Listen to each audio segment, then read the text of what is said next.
Halo teman-teman, kami dari kelompok 5 ingin menjelaskan bagaimana cara kami membuat suatu acara atau event dengan semenarik mungkin.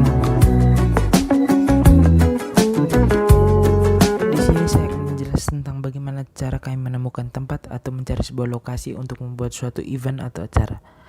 Pada tahap awal perencanaan sebuah acara, kami mungkin belum mengidentifikasi tempatnya, apalagi fasilitas dan layanan lain yang kami perlukan, termasuk faktor yang akan sangat penting untuk kesuksesan.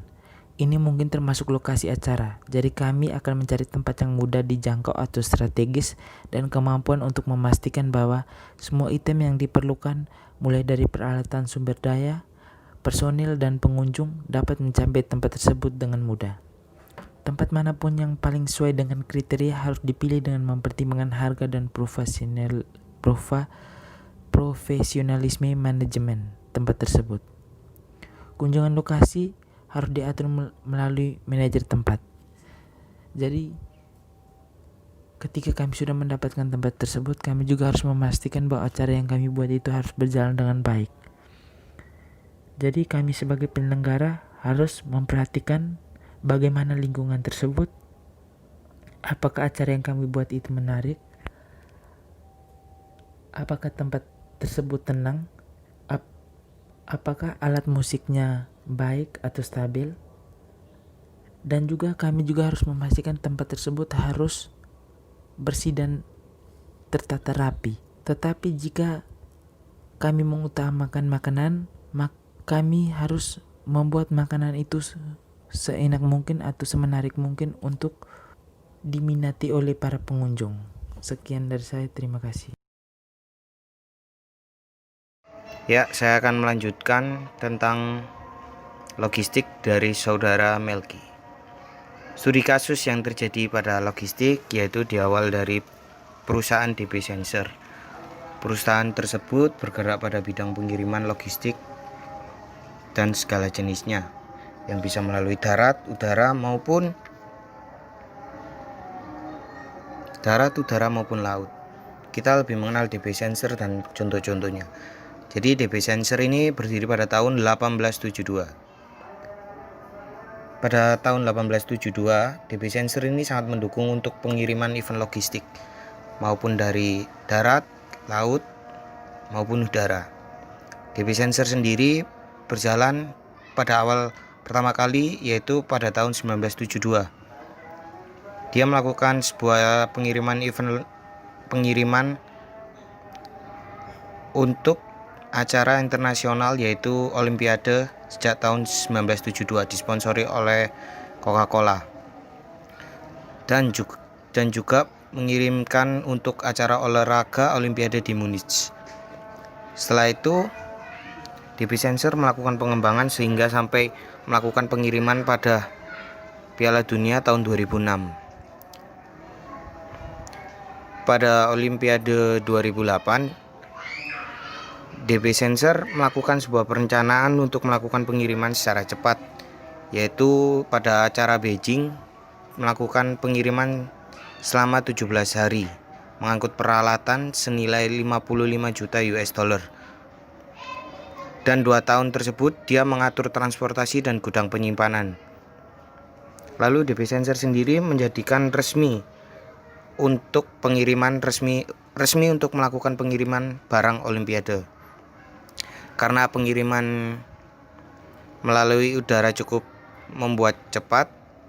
lama dengan percepatan mulai kontainer 1.500 kontainer agar tidak memakan waktu terlalu lama. Peningkatan sebagai transportasi udara lebih mahal dan lebih cepat daripada laut.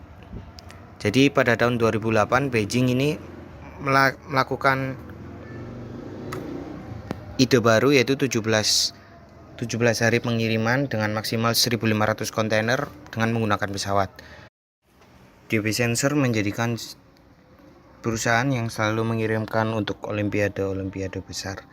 Lalu dari event logistik sendiri, jadi jumlah orang untuk mengelola tidak mungkin satu individu untuk berkomunikasi dengan anggota mereka. Oleh karena itu banyak form komunikasi dapat digunakan untuk membantu memastikan orang mengetahui apa yang harus dilakukan, seperti pembekalan tentang rencana, program rencana, prosedur darurat, dan lain-lain yang harus dilakukan. Alat yang berguna dalam jangkauan teknik yang tersedia bagi organisator acara adalah persiapan jadwal produksi acara seperti gambar pada 7.3. Pada dasarnya adalah daftar kegiatan yang terkait dalam rangka waktu. Jadwal produksi ini harus sedetail mungkin untuk peristiwa di mana isu waktunya penting untuk hasil positif. Pada tahap ini, jadwal produksi mungkin melewati beberapa edisi sebelum yang terakhir muncul dan disepakati. Dalam beberapa kasus, jadwal produksi juga menyatakan siap bertanggung jawab atas kegiatan, waktu yang ditetapkan, dan metode apa yang harus digunakan untuk melaksanakan. Petugas logistik sendiri bekerja dengan petugas pemasaran dan koordinator acara keseluruhan. Juga harus mengatur pertemuan pra-acara dan menggunakan alat seperti situs, buletin, dan laporan berkala untuk membantu mengatasi isu-isu utama kepada staf, kru, seniman, sukarelawan, dan pembantu untuk mencapai koordinasi upayanya. Jadi event logistik ini dalam suatu acara untuk mempersiapkan segala hal, yaitu seperti apa yang dibutuhkan dari acara, seperti kasarannya kalau anak muda perintilan kecilnya seperti membutuhkan hal-hal yang tidak terduga. Jadi tim dari logistik selalu stay dan jangan sampai putus koordinasi kepada tim yang lainnya, karena sangat fatal jika tim logistik sampai putus komunikasi dengan acara lainnya. Jadi di sini ada salah satu rundown acara seperti kliennya ini Istana Group, The Crown, The Press, Rich Macmillan di Ballroom Sheraton. Jadi kru logistik ini sudah mempersiapkan seperti apa yang dibutuhkan, multimedia, tim untuk menjadikan acara itu berjalan dengan lancar. Mungkin segitu saja dari presentasi event logistik saya. Oke, selanjutnya aku di sini akan membahas persediaan transportasi dan distribusi. Nah, dalam suatu event itu ada istilah yang seperti penyediaan bahan dan layanan, peralatan dan kedatangan. Nah, itu adalah termasuk logistik. Nah, Church et al. Pada tahun 2006 mengatakan event logistik adalah istilah kegiatan seperti penyediaan bahan dan layanan, peralatan dan kedatangan, keberangkatan tiket dan pertanyaan, bekerjasama dengan perusahaan, pemasaran, serta arus orang, artis, dan kru. Nah, contohnya seperti penyediaan bahan dan layanan. Layanan ini misal event Just Traffic mengundang artis, artisnya tuh dari bandara ya. Kita memberikan transportasi untuk dia ke hotel untuk istirahat. Itu tuh termasuk transportasi layanan. Nah, penyediaan bahan itu seperti event itu pasti harus menyediakan lampu, sound, dan yang lain-lain ya. Nah, itu termasuk penyediaan bahan. Nah, selanjutnya distribusi itu contohnya seperti penjualan tiket. Nah, dalam hal ini persiapan pembukaan dan pelaksanaan acara bergantung pada semua elemen di atas. Untuk selanjutnya, untuk acara besar seperti Just Traffic ada acara besar-besar lainnya. Tugas logistik sangat besar. Nah, di sini saya membuat tabel. Yang pertama ada 3, persediaan, utilitas, dan fasilitas. Nah, persediaan di sini dan fasilitas di sini untuk event itu harus ada ya teman-teman ya. Nah, dan ada utilitas. Utilitas itu tingkat kepuasan. Dan yang kedua ada persediaan tiket. Nah, persediaan tiket atau penjualan tiket ini harus bekerja sama dengan pemasaran. Nah, seperti kayak kalian memasarkan tiket itu harus dengan cara apa? Bisa melalui sosial media atau melalui poster, website, dan yang lain-lain ya. Nah, terus di sini adalah persediaan membeli item yang nomor 3. Ya, di sini kita harus membeli item apa saja yang harus diperlukan saat event. Ini terutama buat panggung ya. Kayak lampu, terus ada kabel jack, terus ada alat panggung-panggung yang lainnya. Selanjutnya ada komunikasi. Komunikasi ini sangat penting karena digunakan untuk marketing dan finansial. Nah, komunikasi ini digunakan untuk marketing untuk memasarkan event. Dan komunikasi ini juga digunakan untuk finansial untuk mencari sponsor. Dan selanjutnya kita harus mengontrol pembelian apa yang sudah kita beli tadi, seperti alat-alat panggung. Kita harus kontrol lagi. Kita harus di suatu event tuh bener-bener harus mateng lah gitu. Terus ada distribusi. Distribusi ini yang aku ngomong di awal tadi, kayak penjualan tiket tadi ya. Nah, selanjutnya ini adalah mengontrol penonton ya teman-teman. Jadi saat event berjalan tuh harus ada pengawasan juga, penonton juga harus mengikuti tata tertib yang dibuat oleh panitia Jazz Traffic. Selanjutnya ada namanya pelayanan acara. Nah, pelayanan acara ini kita harus membuat nyaman ya untuk para penontonnya di acara kita. Contohnya di Jazz Traffic itu kemarin tuh setiap yang beli tiket kan masuk kan pasti dapat gelang tiket itu. Nah, kita dikasih rokok dan minuman. Karena kebetulan sponsornya Jazz Traffic itu rokok dan minuman. Jadi dikasih rokok dan minuman setiap pengunjung. Dan yang terakhir ini ada bisa dibilang seperti kayak penutup ya. Penutup ini kayak setelah acara selesai harus briefing, bisa dibilang seperti eval. Jadi ada kesalahan apa setelah event itu berjalan. Untuk event selanjutnya bisa diperbaiki lagi dan tidak melakukan kesalahan lagi. Seperti itu teman-teman. Dan selanjutnya juga perlu ada kejelasan dalam daftar pemasok petugas logistik tentang siapa yang harus dihubungi di pemasok jika barang yang salah muncul saat pengiriman. Jadi contohnya misalnya aku kasih contoh kayak pembelian tiket. Membeli tiket VIP. Nah, ternyata ada kesalahan. Ternyata yang dikasih ke customernya adalah tiket bangku belakang. Ya kan kasihan dong. Nah, jadi dari situ harus ada pertanggungjawaban begitu teman-teman. Dan di setiap event itu harus jelas juga job desk-nya. Jadi petugas logistik itu juga harus memiliki daftar pemasok alternatif jika terjadi masalah serius, dan mereka tidak boleh lupa untuk membawa direktori telepon lokal ke suatu acara. Aduh kepala, pusing kepala ku sendiri. Oke teman-teman, di sini saya akan menjelaskan tentang catering. Menurut Wikipedia, catering adalah istilah umum untuk wirausaha yang melayani pemesanan berbagai macam masakan, baik makanan dan minuman, baik untuk pesta maupun untuk penunjang kebutuhan suatu instansi.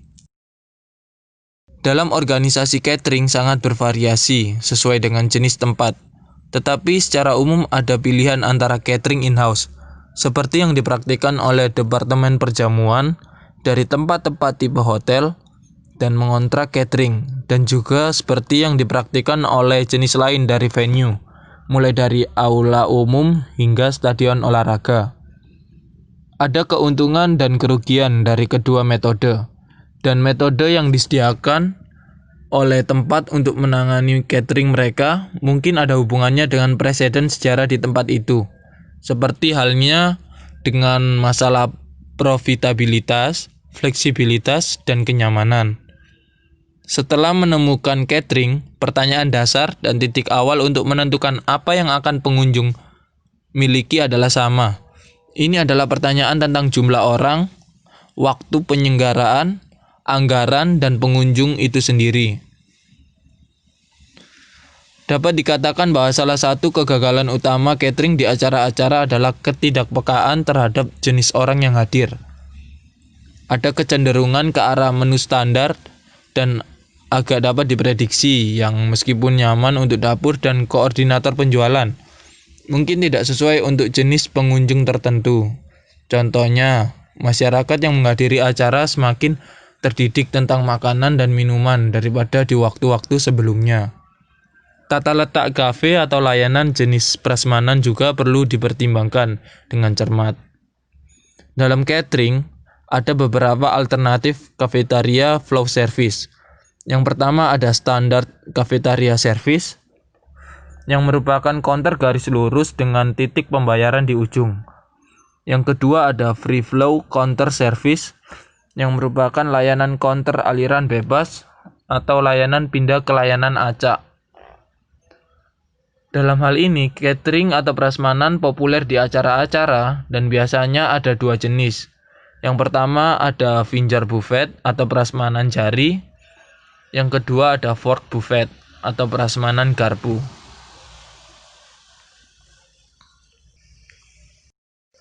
Dengan yang pertama, para tamu biasanya berdiri. Dengan yang terakhir, para tamu biasanya duduk. Dan makanan prasmanan mungkin panas atau dingin, atau keduanya.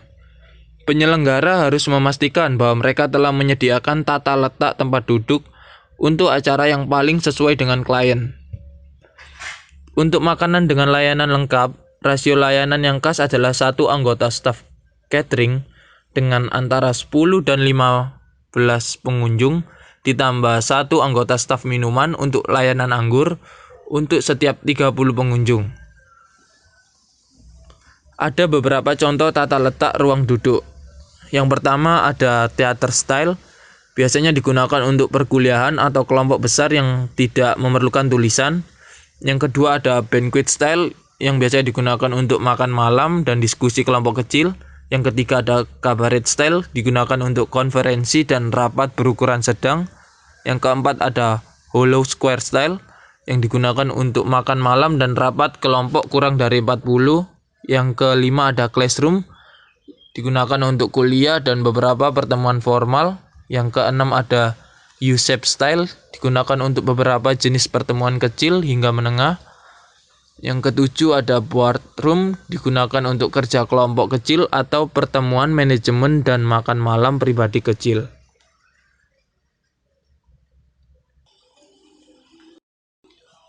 Komposisi menu dan ragam makanan yang disediakan sangat penting, tidak hanya dalam hal menunya, tetapi juga dalam hal apa yang ada dalam kemampuan suatu tempat.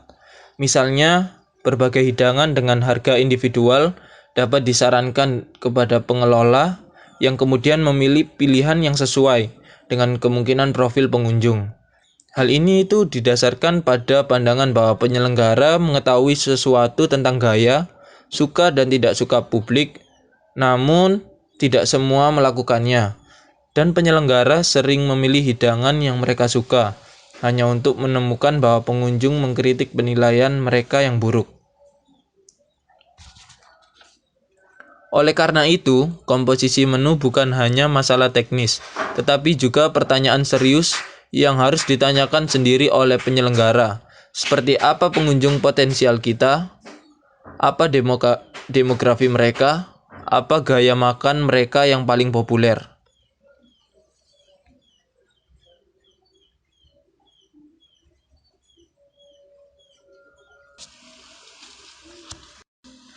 Kepala pemain belakang rumah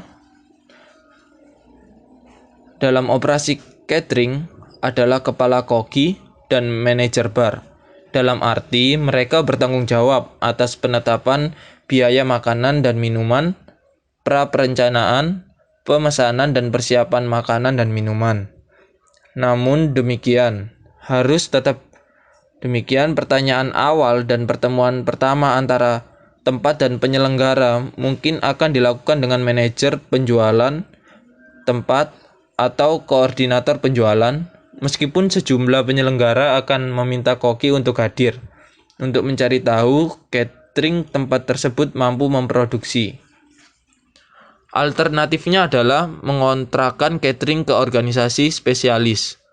Ini bervariasi dari operasi nasional besar dengan banyak kontrak, hingga catering perorangan kecil dengan hanya satu kontrak atau bisnis. Catering semacam ini umum di banyak tempat. Kontraktual pengaturan bervariasi. Beberapa tempat mungkin memiliki satu catering yang disetujui yang menyediakan semua makanan, minuman, dan layanan terkait untuk tempat tersebut. Atau tempat mungkin memiliki daftar catering yang disetujui dengan siapa mereka senang bekerja dan yang mengetahui tempat, pengoperasian, manajemen, dan persyaratan khasnya. Beberapa tempat seperti halte umum memungkinkan catering apapun termasuk penyelenggara acara itu sendiri. Untuk melakukan catering dalam hal kontrak catering ada kerugian dan keuntungannya. Jadi keuntungannya kontrak catering adalah bahwa penyelenggara tidak perlu terlalu memikirkan teknis penyediaan makanan dan minuman. Mereka hanya membuat pengaturan kontrak terbaik dan bertindak sebagai penghubung antara klien dan catering. Kemudian kerugiannya adalah hilangnya kendali. Catering kontrak yang tertarik untuk memotong biaya mungkin tidak memiliki insentif untuk menyediakan layanan yang berkualitas. Kerugian terkait kurang diketahui, tetapi mungkin kehilangan fleksibilitas yang lebih serius. Modern dan kualitas makanan acara terkadang menderita karena kurangnya pengetahuan tentang apa yang disediakan pesaing, atau kurangnya kesadaran tentang bagaimana upaya pesaing dapat dilampaui secara wajar. Ada beberapa masalah dalam menentukan menu dan minuman.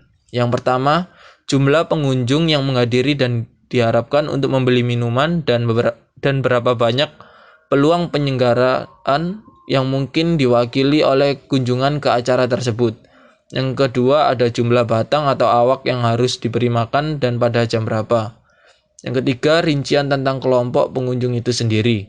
Siapa mereka, minat dan gaya makan makanan yang khas kelompok usia keseimbangan pria atau wanita, kebutuhan makanan khusus, misalnya vegetarian. Apakah ada anggaran untuk minuman atau apakah makanan tidak termasuk dalam harga tiket, jenis fasilitas catering, kapasitas penyimpanan, dan peralatan yang tersedia di tempat tersebut. Yang keenam, apakah makanan atau minuman dibawa dari luar dan bagaimana cara membawanya. Yang ketujuh, fasilitas dan layanan utama apa yang tersedia di tempat tersebut. Ada kelemahan umum lainnya dalam acara makan. Beberapa di antaranya terkait dengan pelatihan. Acara makan seringkali mengandalkan staf biasa, bahkan sukarelawan, dan ini merupakan kesulitan tertentu. Makanan seringkali dimaksudkan sebagai sorotan atau sorotan suatu acara, mungkin dalam bentuk gala dinner atau makan malam bertema. Gaya dan konten di banyak acara sama pentingnya dalam lingkungan ini, seperti di sini saya akan menjelaskan fasilitas teknis. Layanan teknis yang disediakan oleh koordinator acara dan tempat acara menjadi semakin canggih. Kebutuhan teknologi tinggi klien ke perusahaan produksi atau multimedia. Sourcing. Semakin besar acara dan semakin penting acara tersebut, semakin besar juga kemungkinan kebutuhan. Meskipun ada kesulitan bahwa beberapa manajer tempat mungkin tidak memiliki cukup pengetahuan tentang kemampuan perusahaan produksi dan perkembangan terbaru dalam teknologi kontemporer. Dalam hal ini, masalah teknis adalah masalah yang cukup umum, yaitu masalah suara dan kebutuhan akan penguatan suara. Penguatan suara disediakan oleh mikrofon, amplifier, dan pengeras suara. Dalam hal ini, keterampilan teknis dan persiapan yang cukup dapat menghasilkan presentasi yang sangat efektif. Dalam hal ini, soundtrack terdapat masalah hak cipta untuk musik dan video. Dalam hal venue, kualitas, fasilitas, dan akustik venue perlu dipertimbangkan. Selanjutnya, latar belakang dan pementasan. Latar belakang mungkin sederhana, berisi spanduk dan sedikit pencahayaan khusus. Di sisi lain, latar belakang mungkin merupakan masalah keahlian teknis yang cukup besar dan menggabungkan elemen desain panggung. Menurut Reid 2001, elemen-elemen ini dapat berkisar dari persiapan dan konstruksi flat panggung. Pitch stage sendiri memiliki desain layar yang dapat disediakan dan berbagai format yang telah disiapkan, seperti pemandangan kota, medan bintang, dan lain-lain. Atau lebih umum dibuat khusus dengan logo atau tema untuk digunakan sebagai latar belakang. Nah, fitur teknis lain yang mungkin termasuk dapat berupa pieteknik, seperti kembang api dan pertunjukan laser. Nah, untuk acara berskala besar biasanya menggunakan dinding video yang terdiri dari kumpulan monitor. Kegiatan ini menjadi fitur untuk acara khusus di konser dan pertunjukan selama beberapa waktu untuk memungkinkan penonton yang sangat banyak. Perusahaan juga akan bekerja sama dengan koordinator acara atau petugas logistik untuk memastikan semuanya sampai di tempat yang tepat saat dibutuhkan. Di festival musik, masalah pementasan seringkali dipersulit oleh kebutuhan untuk berurusan dengan beberapa band atau artis pada siang atau malam hari. Untuk membuat transfer band lebih cepat, bagian peralatan band yang rumit seperti drum kit dipasang di drum riser. Ini adalah troli datar level rendah yang dapat digerakkan ke atas panggung dan dihubungkan ke daya dan AMP dengan kabel. Gabungan tunggal yang dikenal sebagai umbilical, sehingga pergantian pita dapat dilakukan dengan cepat. Selanjutnya, pencahayaan.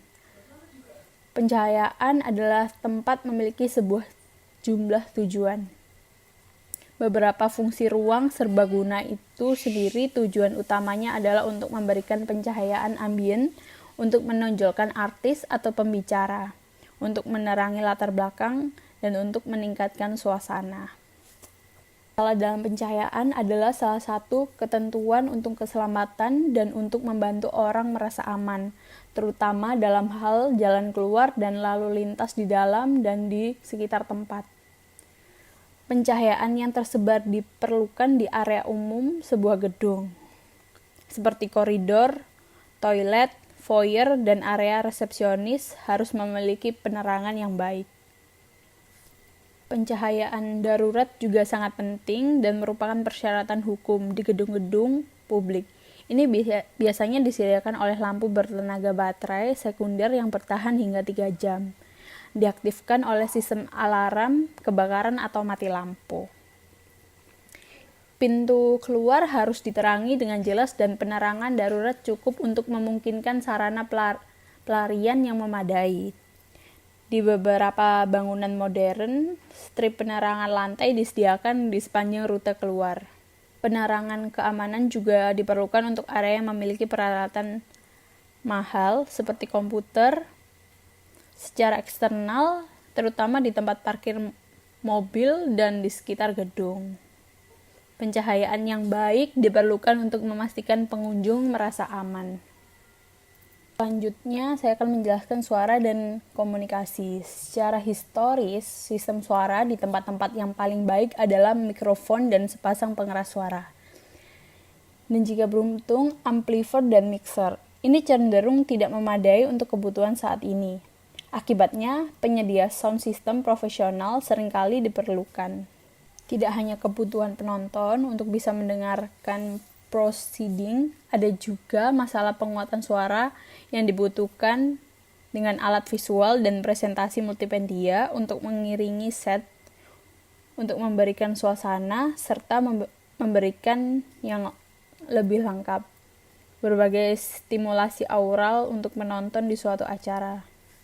Sistem loudspeaker dalam beberapa kasus dapat dibangun di dalam ruangan seperti arena atau aula besar, tetapi juga dalam bentuk loudspeaker portable yang cukup besar. Ini biasanya akan diatur antara presenter dan penonton dan biasanya juga cukup tinggi, setidaknya tinggi kepala untuk acara duduk. Kebanyakan pengeras suara akan berdiri atau dipasang di lantai, tetapi di tempat yang dibangun khusus, seringkali dapat digantung di langit-langit yang dirancang untuk speaker.